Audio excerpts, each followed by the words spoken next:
A human man and alien vampire woman are stranded in a deserted forest. The sound of metal screaming against the atmosphere had a strangely melodic rhythm, at least to Finn, whose brain had probably rattled just enough to appreciate it. He clung to his seat with one hand and to his breakfast with the other. The seat, sadly, had better odds of surviving the landing. Okay, he shouted at nobody, not even the controls, which had given up 2 atmospheric layers ago. The blinking lights were now just an interstellar light show, and not the helpful kind. A large red impact inevitable warning blinked at him, smugly. Finn had never liked forests. They were damp, full of bugs, and way too earthy for someone raised in a climate-controlled station orbiting Io. So when the sky tore apart and the forest below welcomed him like a hungry mouth, he was less than thrilled. The last thing he saw before everything went sideways was a blur of green, then something sleek and silver tumbling alongside his shuttle, then nothing but darkness and a memory of leaves punching him in the face. When he woke, there was static in his ears, blood in his mouth, and a foot in his ribs. The foot, to his surprise, was not human. "Do you intend to lie there forever, or is this some primitive form of greeting?" He blinked up. Towering above him, framed by trees that looked like something out of a twisted greenhouse catalog, stood a woman. Almost a woman. Tall, wiry, pale like the moon's forgotten twin, with long black hair that shimmered faintly blue. Her ears tapered to elegant points, like she'd stepped out of an elf cosplay convention and straight into a catastrophe. Her eyes were dark, not just in color but in depth, and her uniform was torn across the chest, revealing armor laced with glowing veins. Oh, and the fangs. That little detail. Finn groaned. "I'd shake your hand, but I think 3 of my ribs just resigned." "Typical," she said. "Human bones are famously useless." "Don't stereotype. Some of my bones are quite overachieving." She tilted her head, not amused, but not amused either. "I'm Finn," he said, dragging himself upright with as much dignity as a man covered in sap could muster. "Explorer Sims engineer, occasional karaoke champion. I am Nyris." He extended a hand. She stared at it like it had personally offended her. "Right, not a handshake culture. Got it." He wiped his hand on his pants instead and winced. "Okay, quick check. Are we stranded in an uncharted forest, surrounded by potentially hostile wildlife, with no working comms, no backup, and possibly hallucinating due to shock?" "Yes," she said, "except I'm not hallucinating. Unfortunately, you are real." "That makes 2 of us." He looked around at the ruins of the crash. His shuttle was in pieces. Hers wasn't better. Sleek alien alloy twisted like a pretzel. "What were you flying, a warbird? A diplomatic vessel?" "Explains the crash. Diplomacy always goes down in flames." She didn't laugh, but her lips twitched, barely. They assessed the damage together. His beacon was intact but dead. Hers was broadcasting on a frequency her people had long abandoned. The forest seemed to press in around them, the trees too tall, their trunks veined with glowing filaments. The air buzzed softly, like it carried a static charge. The ground squelched beneath their feet, and once or twice Finn swore the moss pulsed when they stepped on it. "So, either this place is alive, or I'm concussed." "Both are true," she said. "The flora is bioluminescent and semi-reactive. It has low cognitive function." "You're saying the grass is smarter than me?" "Only marginally. They built a shelter using wreckage and a large, mostly intact wing." Nyris seemed to know her way around alien alloys. She melted edges with a plasma spark from her gauntlet, sealing them into a passable lean-to. Finn fetched branches. They didn't discuss roles, but they settled into them easily. She was strength and fire. He was jokes and duct tape. Later, they sat beside a flickering fire made from synthetic wiring and dried leaves that smelled faintly of burnt cinnamon. Finn bit into a ration bar and immediately regretted it. "This tastes like regret and floor tiles," he muttered. "I wouldn't know," she said, watching the flames. "I have not eaten in 3 days." Finn stiffened slightly. "Right? So, what's your diet?" "I abstain when I must." Her eyes glowed faintly in the firelight. "But hunger gnaws. I will not harm you, unless you make more jokes." "Noted. You want a bite of this instead? It's only 72% disappointment. I feed on blood, not sarcasm." "That's good, because I'm basically made of sarcasm. You'd get a sugar crash." She didn't smile, but she looked away quickly. It might have been to hide one. The forest changed at night. Trees whispered louder. Shadows moved differently. Once, a creature passed their camp, 6 legs, eyes like molten silver, and a sound like metal breathing. It ignored them. Nyris didn't sleep. Finn pretended to. At one point, he sat up and found her staring at him, unblinking. "You okay?" "I do not sleep well, not in forests," he nodded. "I don't sleep well unless I'm wrapped in 3 layers of synthetic blankets with climate control set to space womb." She tilted her head again, that quiet curiosity surfacing. "You're different than I expected," she said. "I get that a lot, usually followed by someone slowly backing away." "You're not afraid of me?" Finn looked at her, really looked, and for a moment the humor faded. "Terrified," he said, "but fear's just a friend you haven't outsassed yet." She blinked slowly. "That doesn't make sense." "Exactly. That's how it works." He lay back, folding his arms behind his head, staring at stars that looked too sharp, like the sky had been cut open. "We're gonna get out of here," he said. "You'll see. You've got pointy ears, a plasma gauntlet, and existential dread. I've got a Swiss Army knife and questionable survival instincts. We're unstoppable. I am not certain that combination equals success. Then you clearly haven't seen me cook instant noodles in 0 gravity." She stood, the edges of her silhouette flickering slightly, light bending around her like a glitch in the world. "Sleep, Finn. The forest is quiet now." He did, and for the first time since the crash, the silence didn't feel so empty. By the 3rd morning, Finn had named their shelter the Fortress of Mild Inconvenience, and declared himself its honorary janitor. His duties included reorganizing salvaged wires, failing to convince insects to evacuate, and monologuing about coffee he didn't have. "I'd trade a kidney for caffeine," he balancing a piece of twisted hull on a branch. "Okay, maybe not a kidney. A spleen, though. Who even knows what that does?" "I believe it filters blood," Nyris replied without looking up from her scanner. "Well, that makes it redundant around you, doesn't it?" She glanced at him. "You are strangely comfortable with your mortality." Finn shrugged. "Only because I know if you eat me, you'll regret it. I'm 60% space rations and 40% anxiety." Nyris didn't respond. Instead, she tapped a spot on her wrist module, and a soft hum vibrated in the air. The scanner projected a flickering blue grid across the forest floor, sweeping for energy signatures. "Still nothing?" he asked. "Nothing consistent," she said. "There's a distortion, like fractured magnetic echoes." Finn arched a brow. "Could you science that down about 30%? She sighed. "Something is interfering with signal paths. Either the forest is generating low-level EM pulses, or something within it is intentionally scrambling our transmissions." "Cool. So it's either a sentient forest or a really rude satellite." They had mapped out a radius of a few kilometers around the crash site. It didn't help that the trees weren't stationary. On more than one occasion, they returned to find landmarks subtly shifted, branches bent differently, moss where none had been hours earlier. Nyris mentioned temporal displacement casually, like one might mention humidity. Time anomalies are rare, but this forest was once used as containment for volatile species. Experimental terraformation. Finn paused. "Wait, you're saying this place was designed to mess with time?" "It was designed to discourage escape. Manipulating local perception is a side effect." "Great. So we're trapped in a haunted botanical experiment with shifting physics and no snacks." She looked at him. "Technically, you are a snack. Can you wait until I've written my memoirs? I already have the title, Lost in the Woods with a Vampire and Zero Wi-Fi." Nyris moved like she didn't weigh anything. She didn't leave tracks either, not real ones. Finn tried once to follow her trail and ended up circling back to camp. He gave up and declared her officially too cool for footprint. That day, they followed the edge of the valley ridge, stepping across roots that pulsed faintly with internal light. Finn reached out and touched one. It was warm. "Okay, this one definitely has a heartbeat," he said. "Should I be concerned that the ground might fall in love with me?" "The roots are sensory conduits," Nyris said. "They collect data, possibly neural, possibly defensive."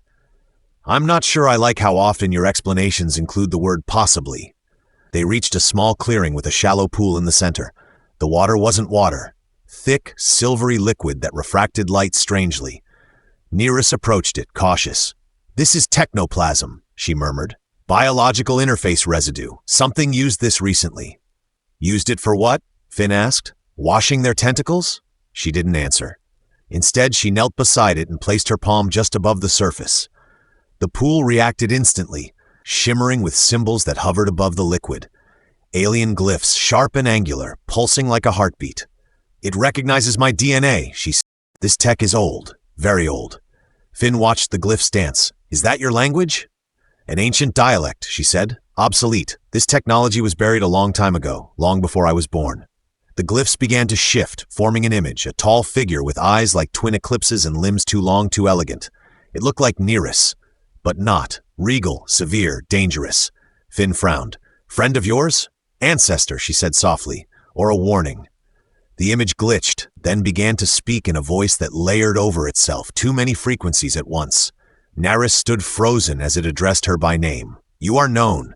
You were not meant to return. The veil will break, the hunger will rise."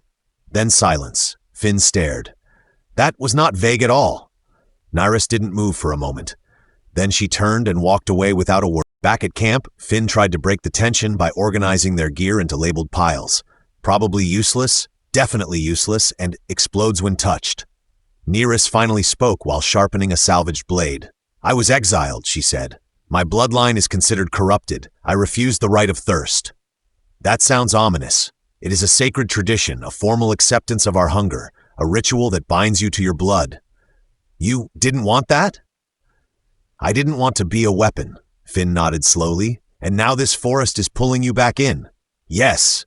"Well," he said, "I'm glad you refused. Means I'm not lunch." Her eyes flashed. "Not yet." He stared, wide-eyed. Then she smirked. "Just a little." "I'm joking," she said. "That's even scarier." Later, as night fell, the forest sang. Low frequencies hummed in their bones and the sky shimmered with unnatural color. Finn lay under the partial roof of the shelter, staring up through a gap in the canopy. "You ever think the universe just likes messing with us?" he asked. "All the time." He turned to look at her. She sat cross-legged, eyes closed, her breathing steady. "You're not the monster they think you are." She opened one eye. "You've known me for 3 days." "I have a good instinct for monsters," he said. "And you're just dramatic." She blinked, then smiled. A real one. Small, reluctant, but real. "Sleep, Finn," he yawned. "Wake me up if the trees start whispering conspiracy theories again." The night deepened, the forest pulsed, and somewhere beneath them, something stirred in the roots. Finn found the skull on a Tuesday. At least, he was pretty sure it was Tuesday. Time had taken a sabbatical and left no forwarding address. The skull was buried halfway in soft moss and looked almost human, except for the extra eye socket. "Well, that's not comforting," he muttered, crouching beside it. "Either we've got some very weird wildlife or someone out here had a spare eyeball and terrible luck." Nyris stepped silently up behind him. "That is not human." "Thanks for the clarification, Miss Obvious." "What gave it away? The third eye? The slightly judgmental jawline?" She knelt, brushing moss aside with precise fingers. "It's a scout-class Narathi. My kind bred them centuries ago for reconnaissance. Genetically engineered, disposable." Finn glanced around. "You brought pets like this on family picnics?" "They were not pets, they were tools." He scratched his head. "Okay, so either this is ancient history or your people have been using this forest as a garbage can for creepy biohybrids." "Both. Of course." They spent the morning cataloging the ruin they'd discovered the day before. The structure had grown from the forest itself. Like bone and stone had agreed on a timeshare and forgot to tell the trees. It responded to Nyris, and only to Nyris, which she claimed was probably not ominous. Finn wasn't reassured. The inside of the structure pulsed faintly with residual energy. They found broken consoles, hollow canisters, and a ceiling covered in fine web-like lines of alien script. When Nyris touched them, they flickered to life in sequence, forming something like a holographic map, except it bent in ways Finn's brain actively rejected. "Is this a schematic?" he asked. "Of the Nexus." "You said that like I should know what it is." "It's a convergence point, a sealed memory core, possibly containing historical records, possibly something worse. Your ability to inspire confidence is unmatched." They followed the projection through winding corridors, past walls that occasionally whispered in tones just below hearing. Finn caught fragments in English, his name, mostly, once the word sustenance. He didn't mention it to Nyris. They reached a chamber at the center. A raised dais, octagonal and etched with symbols, stood in the middle. Nyris stepped onto it. The floor lit up, a pillar rose from the center, and a voice echoed across the chamber. Not mechanical, not natural, but something layered and wrong. Descendant acknowledged. Access restricted. Purity, Nyris froze. They know I refused. What does that mean? It means the system views me as unfinished. Finn gestured to the pillar. Well, can we convince it that being unfinished is like cool and edgy? Before she could answer, the ground trembled.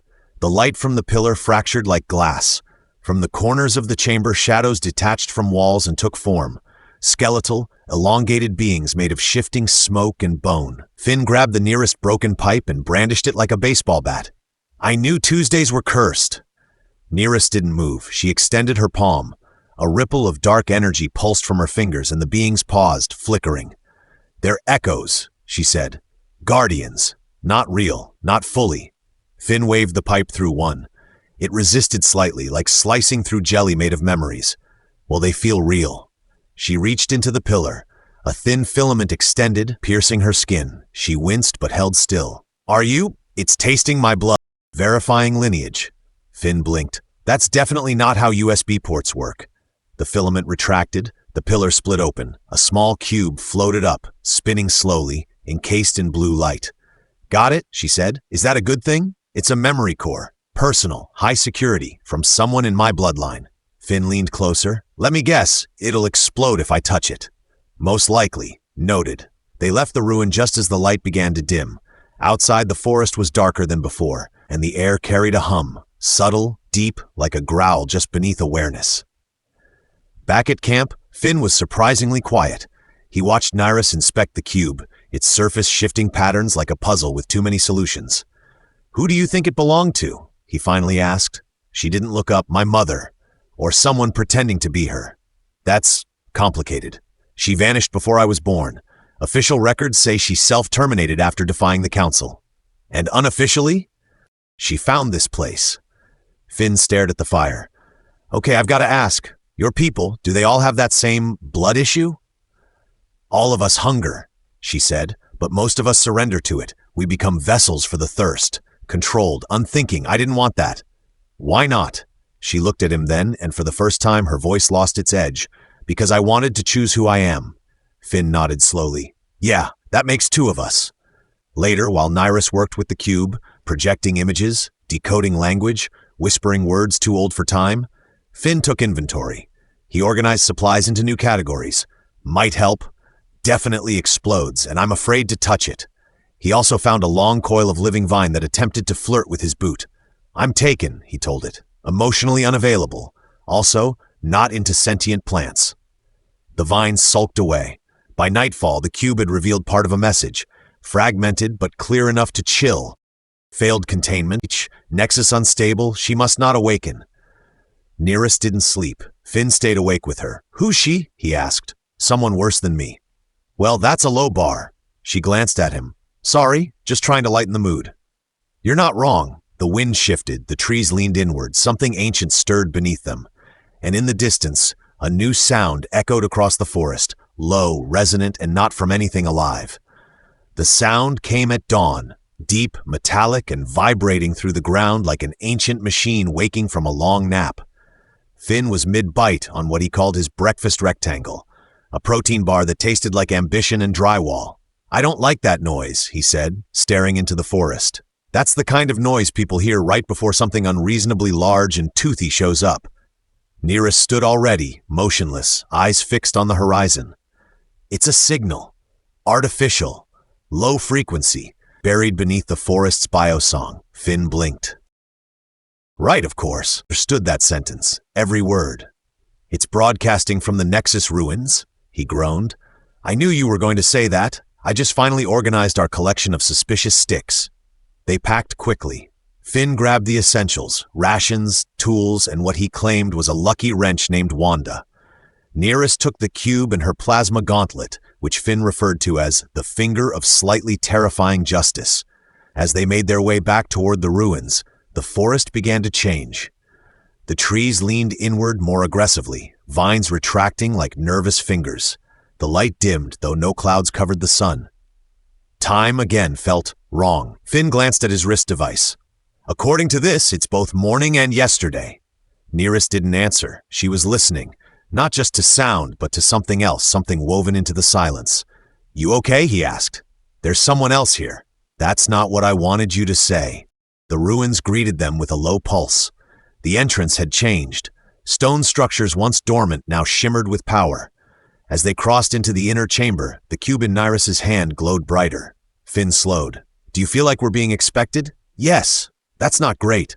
The dice was already active. This time, it didn't wait for her.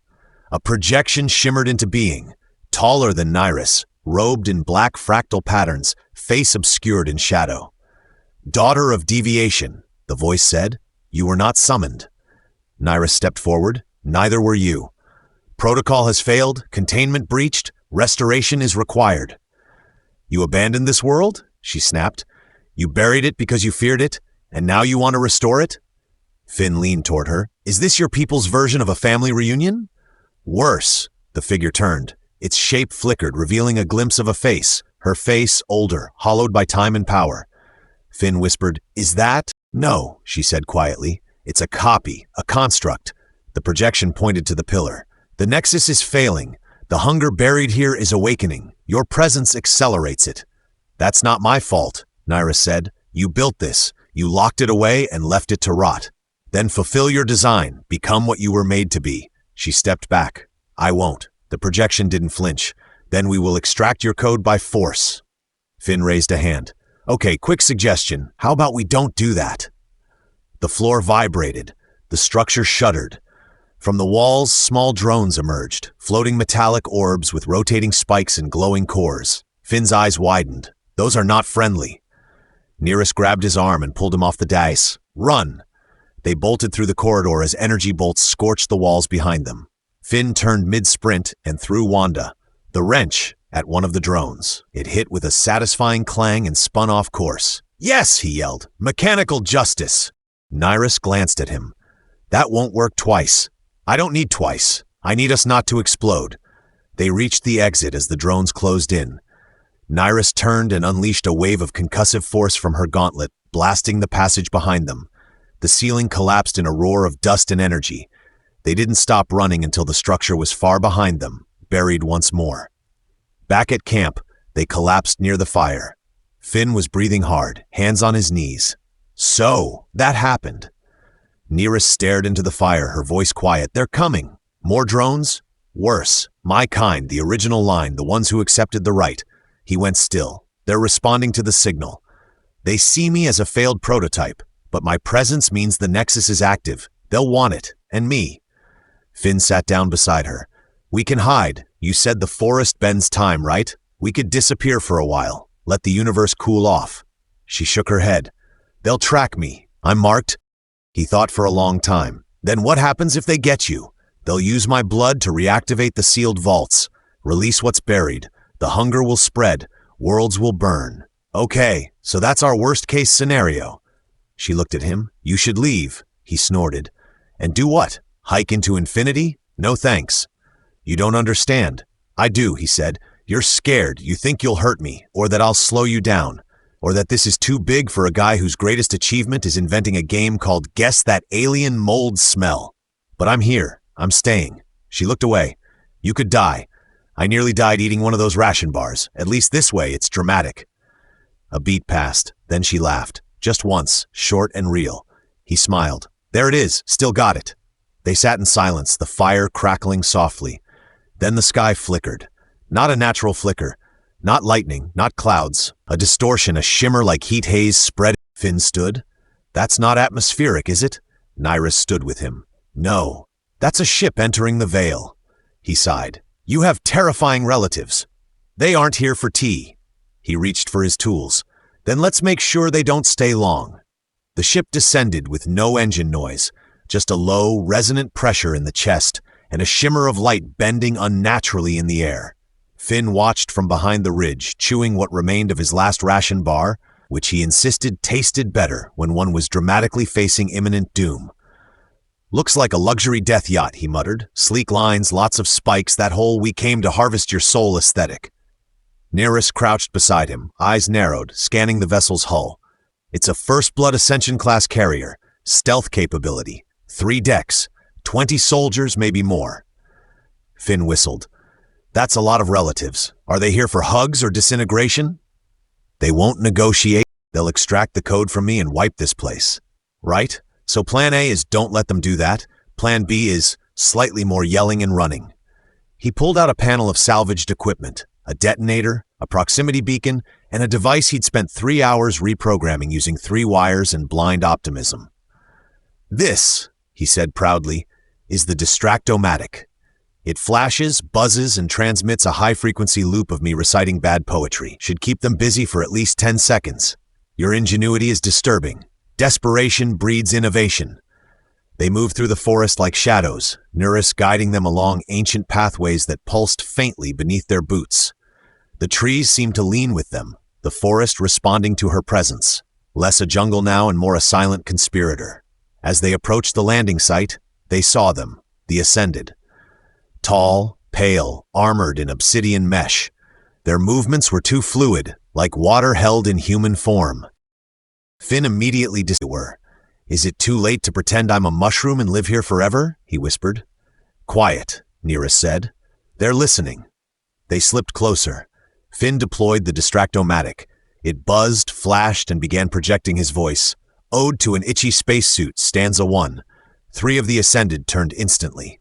Well, it works, he said. Chaos erupted. Nyris burst from cover with a kinetic blast from her gauntlet, sending 2 soldiers flying into the underbrush. Finn activated a trap, repurposed anti-grav panels that launched 1 Ascended straight into the canopy. He cheered, defying death with science and duct tape. Nyris fought like a ghost, silent, lethal, untouchable. But they were many, and for every one she dropped, 2 more pressed forward. Finn joined the fray with his custom-modified welding torch, swinging it like a saber while screaming things like, "Taste innovation!" And I failed gym class, but not today. A pulse of energy knocked him off his feet. He hit the ground hard and looked up to see one of the Ascended raise a weapon toward Nyris's back. Without thinking, he ran. He dove between them, taking the blast square in the chest. Time stuttered. He hit the ground, breath gone. He blinked, vision swimming. Above him, Nyris screamed, a sound raw and alien, laced with something primal. Her eyes glowed, brighter than before. The 4 pulsed with her, everything around them froze. The Ascended stilled mid-step, even the air stopped moving. Finn wheezed. Okay, so that's new. Nyris stepped forward. You hurt him, she said, voice layered, reverberating. You think I am incomplete? You think I am weak because I chose restraint? She held up her hand. The forest answered. Vines erupted from the ground, twisting around the Ascended. The nexus flared in the distance, pulsing like a living heart. You forgot what it means to choose, she said. The Ascended tried to resist. They failed. She reached out, touched the leader's chest, and he dissolved into ash. The rest vanished with a final pulse, as though the forest itself had exhaled and erased them. Silence fell. Nyris turned to Finn, dropped to her knees, and pressed her hands to his chest. You idiot, she whispered. You fragile, reckless, ridiculous human. You're welcome, he coughed. You could have died. I still might, but if I do, I'm going out cooler than any engineer in history. She smiled barely. You are the most illogical creature I have ever met. And yet here we are. She lifted him gently. The forest, quiet now, began to shift back, colors normalizing, sounds returning. Overhead, the veil thinned and a new signal reached Finn's wrist device. The beacon had reset. Rescue was possible now. Days passed. They repaired a transmitter together. Finn was mostly functional again, though he insisted he needed sympathy snacks. Nyris handled the cube with care. It now pulsed calmly, the warning silence. You're different, he said one night. I've accepted what I am, she replied. And what's that? Not what they made me to be. Not what they wanted. Something else. He nodded. You know, I used to think surviving meant hiding from the chaos. Now I think it's about choosing who you're going to be in the middle of it. She looked at him. You've changed too, he grinned. Slightly more heroic, same excellent hair. The ship arrived at dawn. Rescue finally came, not from her people or his, but an allied vessel responding to their distress signal. As they prepared to board, Finn looked back at the forest. So, what now? Nyris hesitated. I don't know, but I'm not going back to them. Not anymore, he nodded. Then come with me. She turned. To your world? Or anywhere? As long as they have mediocre food and bad karaoke. She tilted her head. I'd like to see that. Together they boarded the ship. The forest faded behind them, quiet once more. The hunger sealed. The cycle broke. Finn rested his head back in his seat, sighed, and closed his eyes. I still think Wanda saved the day. Nyris glanced at him. The wrench? Hero of the century. She smiled, and this time it stayed. The end.